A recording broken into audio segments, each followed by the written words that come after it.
I want to say a huge thank you to Doug Gould and Positive Grid for sending this our way, letting us check this out. It does so many different things. In that first thing you heard me playing, the bass guitar was played through this, and both electric guitars were played through this as well. It does everything from acoustic, it does clean, it does crunch, high gain metal, it has reverb, delay, and modulation on it. You can do different presets. It's very, very neat. You can hook it up to an app, do Bluetooth things, and really dive in deep with this thing. So if you want one of these, definitely check it out. It gives our seal of approval. We really like this here at Worship Artistry. It's a great little practice amp. Today we're going to be looking at how to solo a little bit, getting into it. Maybe you've already been doing some single note lead lines, but they've been asking for maybe a little bit more, and you're just not so sure how to get into that. Or maybe you've been doing it for a little bit and you're stuck in a rut and you need some ideas. And so these are some tips and techniques that I've learned over the years to help me get into soloing. And it's still stuff that I actively do, whether I'm writing a solo or trying to learn a solo from someone else. I still put these things into practice. So let's just dive into it. I want to go and run through the pentatonic scale for you. We're going to be looking at it in A minor today. Here's the mode that I'm going to show you.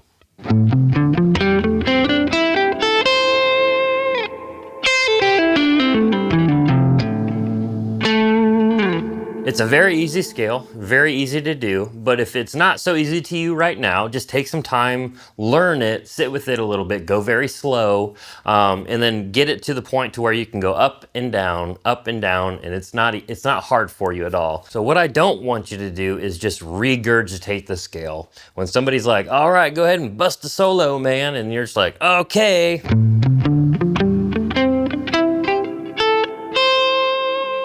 All right, what'd you think? You know, no, that's not cool at all. Don't just play the scale.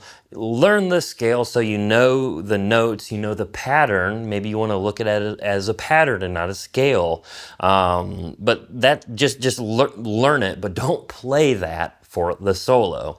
What we're going to be looking at within that scale is just a few notes. And so over the top of some chords here in a second, I'll kind of demonstrate some things a little bit better so that way it's easier to kind of understand, hopefully, what I'm getting at.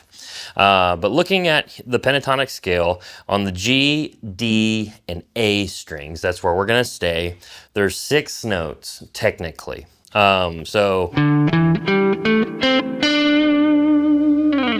some of those notes are obviously octaves, so it's the same note, but we're going to call it just 6 notes for now. So 1, 2, 3, 4, 5, 6. And that's what I like to kind of start with almost anything I'm doing. It's a very safe spot to start. For almost any solo, I don't know what I'm gonna do for. I'm just gonna go ahead and be like,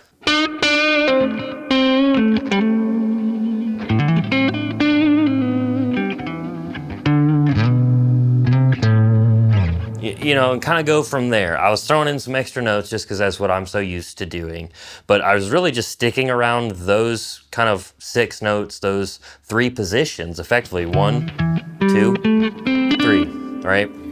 So again, you can just do some slides, or you can do like some pull-offs. You can do a hammer-on. I like to do that kind of combination. So it's like a slide and a pull-off, right? But I'm also doing a slight bend, so that's fun. It's not much. It's hardly even a half of a step, I think. It's just like in between, kind of. It's just something to give it a little bit of flair. And this is kind of what you can do with that. So listen here.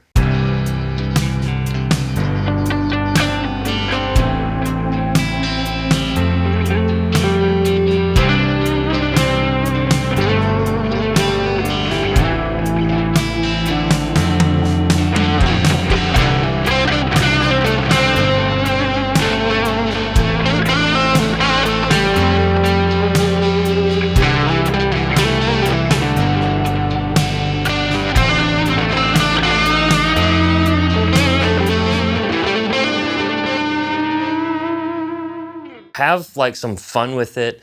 Don't feel like you can't play some of the same notes. Like, I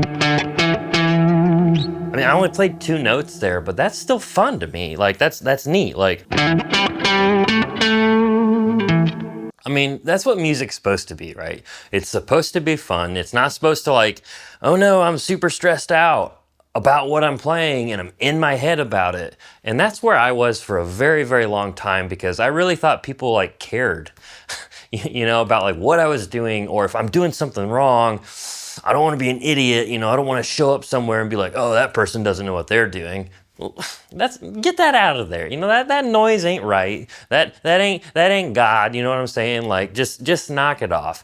If it sounds good, it is good. So I'm not going to necessarily teach you about target notes or modes or, you know, this Dorian, that, whatever. This is just the pentatonic scale. Know that. It's 5 notes. Learn the scale and then have fun within the scale. And if you want to break out of that, you absolutely can. Find the other notes. Like this is kind of what I like to do a step further then, once I really have a good feel for the scale and the key of which I'm playing in. But there's certain little tricks, right? So I like to do something like this.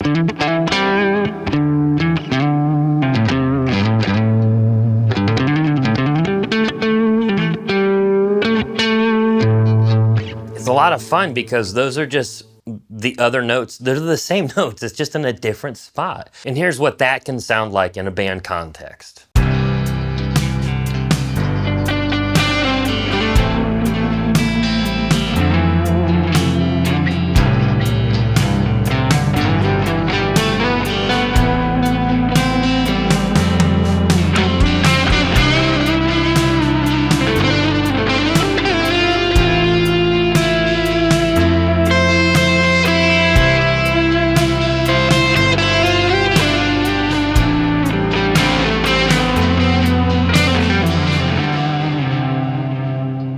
What I want you to do after all this, you know, learn the scale, obviously, and then just take the ideas of using a few notes and try to be musical with them. Don't be a robot.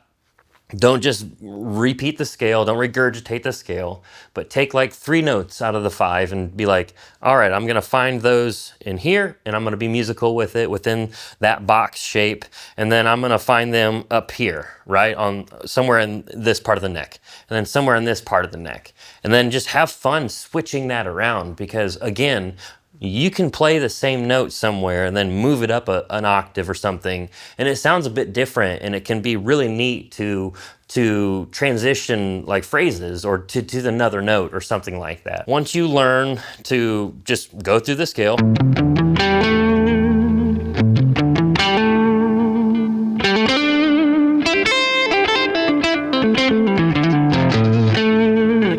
you can just have fun with it. You can put different order to things. You can put the notes in a different way and just do some like really fun like slurs with it, some slides, some hammer-ons, some pull-offs, do some cool runs eventually. And then you can start like sliding around to like the octave of thing. Again, like it's like, it's just a lot of fun. And I didn't change any of the notes, even though I changed where those notes were. And I hope that makes sense because for me, that took a very long time to understand that there's only 7, 8 notes within that scale, that key, right? And so the pentatonic scale just has 5 of those notes in there. So we're taking 3 of those notes out and we're making it very easy. Just find those notes elsewhere. Everything repeats. Everything just has octaves. Have fun with it. Try to just expand a little bit. But here's the deal. You have to learn. And learning takes time. That's not fun. I understand that. You want to have something that's just like, all right, cool. That's a sick trick. That's so flashy. Man, that's rad, right? All this stuff. But to really learn, to really understand what's going on, you do have to go slow. Take your time. Takes patience. Trust me, for the longest time, I didn't want to accept that. And I just wanted to be like, all right, one day it's just gonna be given to me. And well, by it, you know, I meant like musical ability and like all the theory and everything. And that just never happened for me. I had to actually sit down and learn these things and go through them. If you start with patience, it's going to be much easier, and it's actually going to be much faster once you look back on it. But if you just start thinking you're going to get it in 5 minutes, chances are it's going to take 20 minutes, 30 minutes, 40 minutes, an hour, and you're going to be so frustrated, and you're going to be finally saying just, well, I obviously can't do this. Well, just maybe take a step back, you know, go have a bowl of cereal, I don't know, and then come back to it and say, man, that wasn't so bad after all. But definitely slow down your learning process. It's gonna take time, but then continually practice it. It's been really nice doing these videos actually for me, because I'm having to practice these things which I've already learned, but I don't necessarily practice this. I actively do it within my solos, but I forget that I do it sometimes. And so it's fun to kind of be reminded of the basics again, and then continually putting that in my repertoire. So I think you guys should do the same thing. And obviously, as always, subscribe and ring the bell to be notified. We're putting up videos all the time, so we'll see you back out here. See ya.